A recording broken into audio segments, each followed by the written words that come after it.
விற்பனமும் அவதானமும் கவி சொல்லவல்ல நல்வித்தையும் தந்து அடிமை கொள்வாய்.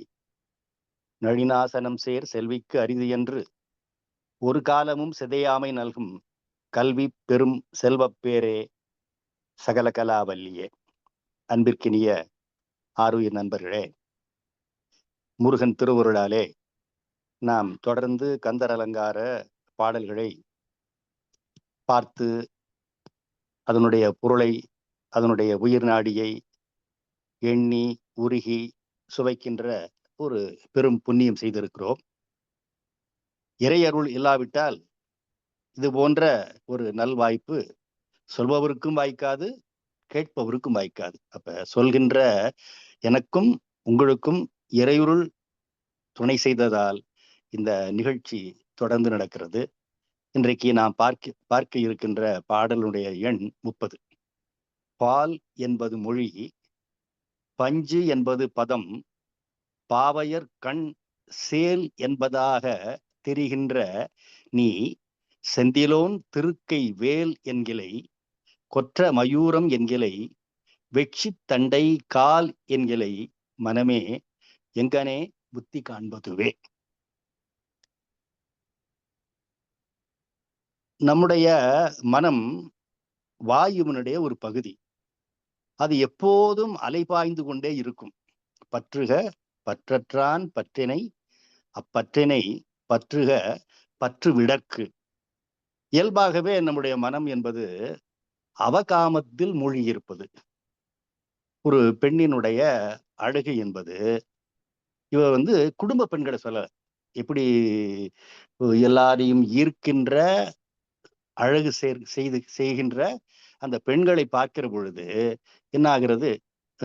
31 போயிடுச்சு, 30ல இருந்து.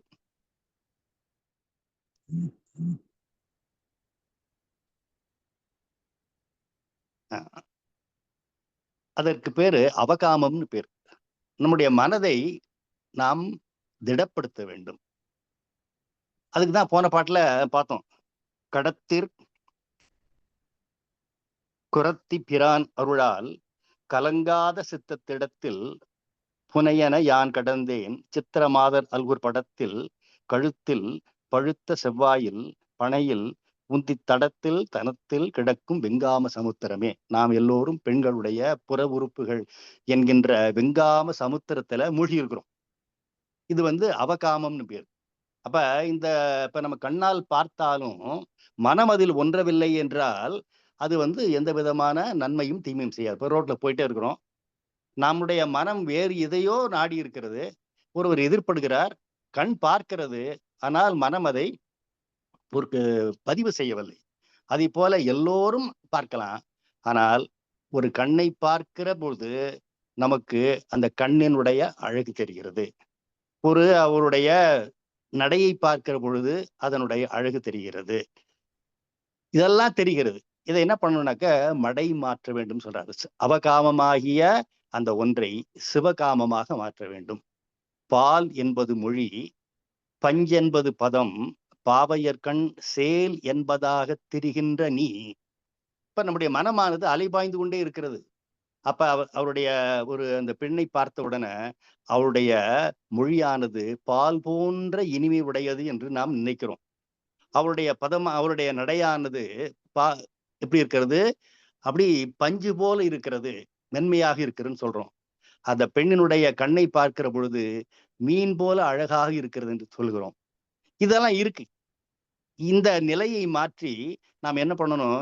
இறைவனுடைய ஒரு துணை கொண்டு அவனுடைய கையில் இருக்கின்ற வேல், அவனுடைய வாகனமாகிய மயூரம், அவனுடைய தண்டைக்கால் இருக்கின்ற அந்த சிலம்பினுடைய இனிமையான ஒலி என்று மாற்றி பழகினால் நமக்கு வரும்.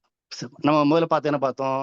முருகனுடைய திருவருள் இருந்தால் மனமானது திடமாக ஆகும். அந்த திடமானது எப்படி இருக்குனாக்க, ஒரு கடல்ல நம்ம வெங்காம சமுத்திரத்துல மூழ்கி இருக்கிறோம். அந்த சமுத்திரத்துல மூழ்காம நம்மை காப்பாற்றுவது நமக்கு ஒரு புனையாகிய படகு வேண்டும். அந்த படகுதான் மனத்திடம். மனத்திடம் இல்லாவிட்டால் என்ன ஆயிடுவோம்?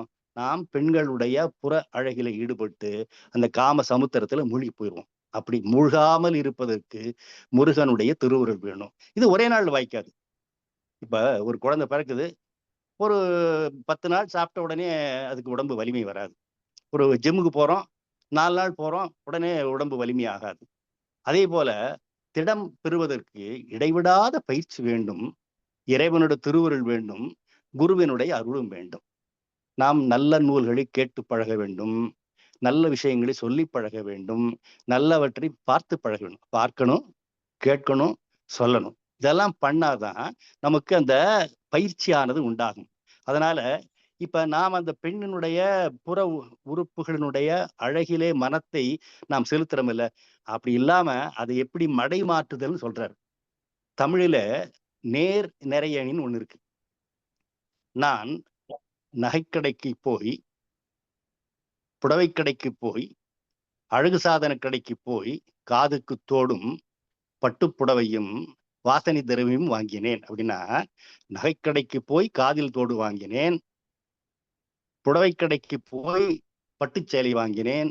அழகு சாதன கடைக்கு போய் வாசனை திரவியம் வாங்கினேன் வர்றது அது ஒண்ணு. அதுக்கு பேரு நேர் நிரல் அணின்னு பேரு. இப்ப பால் என்பது மொழி அப்படின்னா, பால் என்ன? இனிமை. அது எப்படி சொல்லணுமா? பால் என்பது மொழி என்று சொல்லித் திரிகின்ற நீ என்ன சொல்லியிருக்கணும்? "வெட்சித் தண்டை கால் என்கிலை." இப்ப முதல்ல இருக்கு பால். ஆனா, பின்னாடி கடைசில சொல்றார். "பால் என்பது மொழி என்று திரிகின்ற நீ, அவனுடைய வெட்சித் தண்டை கால் என்கிலை." அவனுடைய காலில் அணிந்திருக்கின்ற சிலம்பு இருக்கிறதே, அது எத்தனை இனிமையான ஒலியுடையது. அவன் ஏன் கால்ல தண்டி அணிந்திருக்கிறான்? அது அது வந்து இனிமை தருகின்ற ஒலி உடையது. எப்படி அந்த ஒலி கேட்டு பக்தர்களுடைய காதுகளையும், மனத்தையும் ஈர்க்க வல்லது. நீ ஒரு பெண்ணினுடைய இனிமையான மொழி கேட்டு எவ்வளவு பால் போல இனிமை உடையன்னு சொல்றியே! நீ என்ன பண்ணணும்னாக்க, முருகனுடைய திருவடி இன்பத்தில ஈடுபட்டு, அவனுடைய தண்டைக்கால் ஒலிய கேட்டன்னா, அதுவும் இனிமையானது என்று தெரியும். பஞ்சென்பது பதம். அவனுடைய அந்த பெண்ணினுடைய பாதமானது பஞ்சு போல மென்மையாக இருக்குன்னு சொல்றியே! இப்ப அது எப்படி இருக்கணும்? கொற்ற மயூரம் என்கிலை. இப்ப மயில் என்பது அது மென்மையான தன்மை உடையது. அப்ப அதனுடைய நடை மென்மையான நடை. மயில் நடை வந்து மென்மையான நடை. இப்ப நீ பெண்ணினுடைய பாதமானது மென்மையானது என்று சொல்லுகிறியே, அதற்கு பதிலா எப்படி சொல்லி பழகணும்? கொற்ற மயூரம் என்கிலை. கொற்றம்னா வெற்றியுடைய. வெற்றியுடைய முருகனுடைய வாகனமாகிய மயில் என்று நீ சொன்னால், அந்த மடைமாற்றம் நிகழும். அதுபோல பாவையர்கண் சேல் என்று சொல்றார். ஒரு பெண்ணினுடைய கண்ணை பார்த்த உடனே மீன் போன்ற கண் அப்படி சொல்றோம். இப்ப வாள் போன்ற கண், வேல் போன்ற கண் என்றெல்லாம் கண்ணுக்கு பல உ உவமைகள் இருக்கு. அப்ப அந்த பாவையினுடைய கண்ணை பார்த்து மீன் போன்ற அழகிய கண்ணை உடையவளேன்னு சொல்வதற்கு பதிலா நீ என்ன சொல்லணும்? வந்த உடனே நீ ம் செந்தியலோன் திருக்கை வேல் என்கிலை. அப்ப வேல் போன்ற விழி உடையவள் அப்படி சொல்றது போல முருகனுடைய கையில இருக்கின்ற வேல் என்பதை நீ சொன்னால் அந்த மடைமாற்றம் நிகழும். அப்ப பெண்ணுடைய மொழியை பார்த்து பால் என்பது மொழி என்றும், அவளுடைய பாதமானது மென்மையானதும், அவளுடைய கண்கள் சேல் போன்றதும் என்று சொல்லித் திரிகின்ற நீ என்ன சொல்லணும்? செந்தியலோன் திருக்கையில் இருக்கின்ற வேல் என்கிலை, வெற்றியுடைய மயில் என்கிலை, அவனுடைய காலில் அணிந்திருக்கின்ற தண்டைக்கால் என்று சொல்வதில்லை. மனமே எங்கனமே முத்தி காண்பதுவே. நீ இப்படி காமத்திலே மூழ்கிப் போய் இருந்தால் எப்படி முத்தி காண்பது? அப்போ ஒருமைக்கண் தான் கற்ற கல்வி ஒருவர்க்கு எழுமையும் ஏமாப்புடைத்து. இப்ப நாம் வந்து நம்முடைய புண்ணியங்களை வந்து சேர்க்க முடியும். இப்ப ஒரே பிறவியிலேயே நம்ம இறைவனுடைய திருவடி அடைவோம் என்று சொல்ல முடியாது. நமக்கு எவ்வளவு இயலுமோ, அதை நான் பண்ணினால், அது நம்முடைய ஒரு பேங்க் பேலன்ஸ் போல இருக்கும். அப்ப அப்ப நாம் முயற்சி செய்து, செய்து, செய்து இந்த காமக் கடலில் வீழாமல் நாம் இறைவனுடைய திருவடியிலே சேர வேண்டும். அந்த இறைவனடி சேர்வதற்கு ஒரு பயிற்சி போல அவர் என்ன பண்றாருனாக்க, நமக்கு இப்படி சொல்லி தர்றார். எப்படி பார்க்கணும்? கண்ணை பழக்கணும். அதுக்கு பதிலா அவர் காத பழக்கணும். வாய பழக்கணும். பால் என்பது மொழி என்று நாம் சொல்லிக்கொண்டு திரிகிறோமே, அப்படி சொல்லாம எப்படி சொல்லணும்? நாம் இனிமை என்பதற்கு பதிலா, நம்ம முதல்ல பால்ன்னு சொன்னோம். கடைசியில வரணும். "வெட்சி தண்டைக்கால் என்கிலை." வெட்சி மாலை அணிந்த, அவனுடைய காலில் அணிந்திருக்கின்ற சிலம்பின் ஒலியும் இனிமையானது தானே! ஏன் நீ வந்து அவளுடைய மொழி இனிமையானது என்கின்றாய்? முருகனுடைய திருவடி அடைந்தால், அவனுடைய தண்டைக்காலிலே இருக்கின்ற அந்த ஒலி இருக்குதே, அதுவும் இனிமையானது என்று சொல்லிப் பழகு. நீ என்ன சொல்ற? அந்த பெண்ணினுடைய பாதமானது பஞ்சு போல மென்மையானதுன்னு சொல்ற. அப்படி சொல்லாம எப்படி சொல்லணும்னாக்க, வெற்றியுடைய வாகனமாகிய மயிலும் மென்மை உடையதுதான். அப்ப கொற்ற மயூரம் என்கலை. அப்ப அப்படி சொல்லி பழகு. நீ பால் என்பது மொழி என்று சொல்வதற்கு பதிலா, வெட்சி தண்டைக்கால் இனிமையானது என்று சொல்லி பழகு.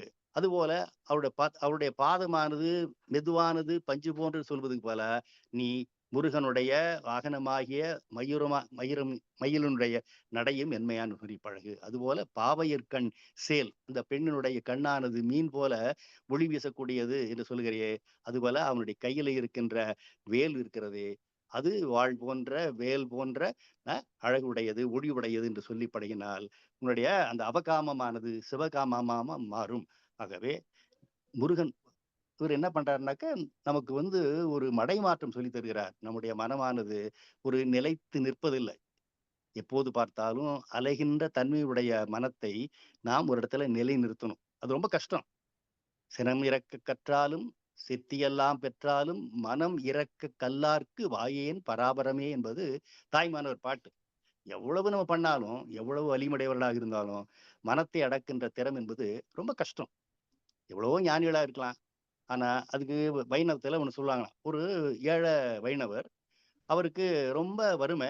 ஆனா, அவருக்கு செருப்பு வாங்கணும்னு ரொம்ப காலமா ஆசை. அவர் என்ன பண்ணியிருக்காரு, ஒரு நல்ல புது செருப்பு வாங்கியிருக்கிறார். அன்னைக்கு மாலை கோயிலுக்கு போயிருக்கிறார். பார்த்தா கோயில்ல கூட்டமே இல்ல. செருப்ப எங்கேயும் விடுறதுக்கு ஆள் இல்ல. அவரு செருப்ப வெளியில விட்டுட்டு கோயிலுக்கு போயிருக்கிறார். அங்க போனா அந்த பூசையெல்லாம் முடிஞ்சு சடகோபம் சாதிக்கிறதுக்கு ரொம்ப நேரம் ஆயிட்டே இருக்கு. இவருக்கு மனசு பூரா செருப்பு இருக்குமா? யாராவது திருடிட்டு போயிட்டு இருப்பாங்களான்னு இருக்கான். அதனால அவர் என்ன பண்றாரு, இந்த பட்டாச்சாரியர்ட்ட சடகோபம் சீக்கிரம் சாதிக்க வேண்டும் என்பதற்கு பதிலா, செருப்பு சீக்கிரம் சாதிக்க வேண்டும்னு சொல்றாராம். அது வைணவ வியாக்கியானத்துல சொல்றாங்க. இப்ப மனமெல்லாம் செருப்புல இருக்கிற பொழுது, சடகோபம் சாதிக்க வேண்டும் என்கின்ற சொல்வதற்கு பதிலா என்ன வருது? செருப்பு சீக்கிரம் சாதிக்க வேண்டும். அப்படின்னு சொல்றாருன்னு சொல்லி வைணவ வியாக்கியானத்துல வருகிறது. அப்படின்லாம் இருக்கு. அப்ப மனம் எதை நினைக்கிறதோ, அதுவாக மாறிவிடுகிறது. நாம் முருகனுடைய திருவடியை நினைந்து பழகிக்கொண்டே வந்தால், அவனுடைய திருவடியிலும், தண்டை ஒலியிலும், அவனுடைய வேலிலும், அவனுடைய கொற்ற மயூரத்திலும் நாம் ஈடுபட்டோம் என்று சொன்னால், பெண்ணை பார்த்து அவளுடைய மொழியானது பால் போன்ற இனிமை உடையது. அவருடைய பாதமானது பஞ்சு போன்ற மென்மை உடையது.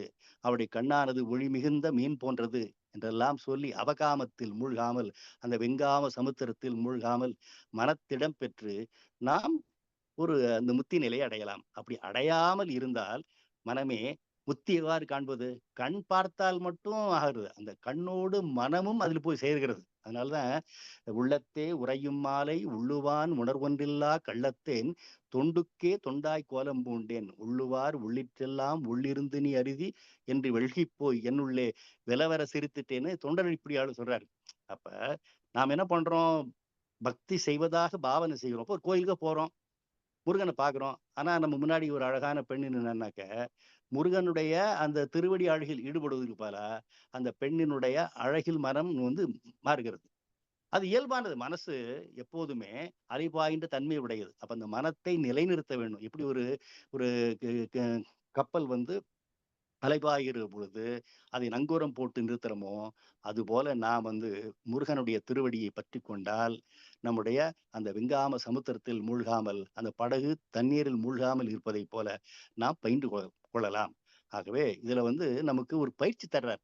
எப்படி அலைபாய்கின்ற மனத்தை நீ நிலைநிறுத்தி, தவறான ஒன்றை செய்வதை எப்படி சரியாக செய்வதென்பதை ஒரு எதிர் எதிர் நிரையணியில சொல்றார். முதலில் சொன்னேன்ல, நகைக்கடைக்கு போயி, துணிக்கடைக்கு போயி, அழகு சாதன கடைக்கு போயி, நான் காதில் தோடும் பட்டுப் புடவையும், வாசனை திரவியம் வாங்கினோம் என்று சொன்னால், அது நேர் நிரல் அணி.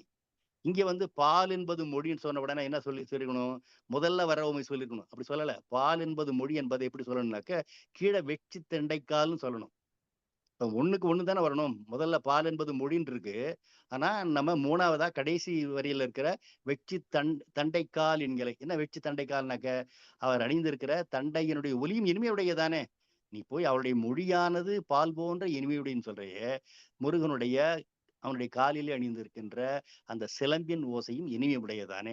அதேபோல நீ அவளுடைய பாதமானது பஞ்சு போன்ற மென்மையுடையன்னு சொல்றியே, நீ எப்பொழுதாவது வெற்றியே உடைய முருகனுடைய வாகனமாகிய மயூரம் இருக்கிறதே, அதனுடைய நடையும் மென்மையானதானே.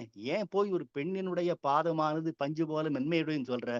அதுபோல நம்மை நமக்கு முத்தி தருகின்ற வெற்றியுடைய முருகனுடைய வாகனமாகிய மயிலின் நடையும் மென்மையுடையது என்று சொல்லி பழகு. அதுபோல ஒரு ஒரு அழகிய பாவையினுடைய கண்ணானது மீன் போன்ற மனப்புடையது, அழகுடையது, ஒளி உடையதுன்னு சொல்றியே.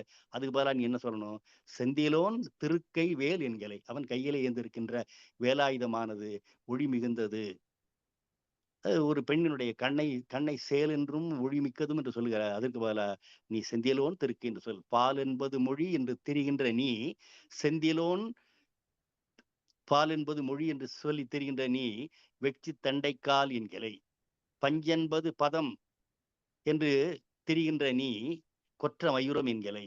பாவையர்கண் சேல் என்பதாகத் திரிகின்ற நீ, செந்திலோன் திருக்கை வேல் என்கிலை என்று எதிர் நிறையணியில அவர் சொல்றார். இப்படியெல்லாம் அந்த மடை மாற்றம் செய்தோம் என்று சொன்னால், அலைபாய்கின்ற மனத்தை நாம் இறைவனுடைய திருவடியில செய்யலாம். பற்றுக பற்றற்றான் பற்றினை, அப்பற்றினை பற்றுக பற்று விடற்கு. அப்ப அந்த பெண்ணினுடைய அந்த காம நினைவு அற்று போவதற்கு, அந்த பற்று நீங்குவதற்கு நாம் நம்முடைய இறைவனுடைய திருவடியை பற்றி கொண்டோம் என்று சொன்னால் அந்த மடை மாற்றம் நிகழும்.